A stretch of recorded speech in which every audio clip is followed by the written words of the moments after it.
ৰাতিপুৱাই বিৰাট খবৰটো উত্তৰ লখিমপুৰ জিলা ছাত্ৰ সন্থাৰ সাধাৰণ সম্পাদক স্বৰাজ শংকৰ গগৈ আমাৰ মাজৰ পৰা নোহোৱা হ'ল। এটা অসহনীয় এটা বাতৰি, এটা ভাবিব নোৱাৰা বাতৰি, মানি ল'ব নোৱাৰা এটা ঘটনা। স্বৰাজৰ মৃত্যু সদৌ ছাত্ৰ সন্থাৰ এটা অপূৰণীয় ক্ষতি।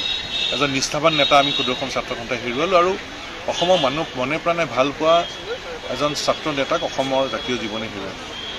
আৰু এই ক্ষণত স্বৰাজৰ আত্মাৰ শান্তিৰ কাৰণে ভগৱানৰ ওচৰত প্ৰাৰ্থনা জনালোঁ আৰু পৰিয়াললৈ গভীৰ সমবেদনা জ্ঞাপন কৰিলোঁ। ৰাতিপুৱাই বিৰাট খবৰটো উত্তৰ লখিমপুৰ জিলা ছাত্ৰ সন্থাৰ সাধাৰণ সম্পাদক স্বৰাজ শংকৰ গগৈ আমাৰ মাজৰ পৰা নোহোৱা হ'ল। এটা অসহনীয় এটা বাতৰি, এটা ভাবিব নোৱাৰা বাতৰি, মানি ল'ব নোৱাৰা এটা ঘটনা। স্বৰাজৰ মৃত্যু সদৌ ছাত্ৰ সন্থাৰ এটা অপূৰণীয় ক্ষতি। এজন নিষ্ঠাবান নেতা আমি সদৌ ছাত্ৰ সন্থাই হেৰুৱালোঁ আৰু অসমৰ মানুহ মনে প্ৰাণে ভাল পোৱা এজন ছাত্ৰ নেতাক অসমৰ জাতীয় জীৱনে হেৰুৱালে। আৰু এই ক্ষণত স্বৰাজৰ আত্মাৰ শান্তিৰ কাৰণে ভগৱানৰ ওচৰত প্ৰাৰ্থনা জনালোঁ আৰু পৰিয়াললৈ গভীৰ সমবেদনা জ্ঞাপন কৰিলোঁ।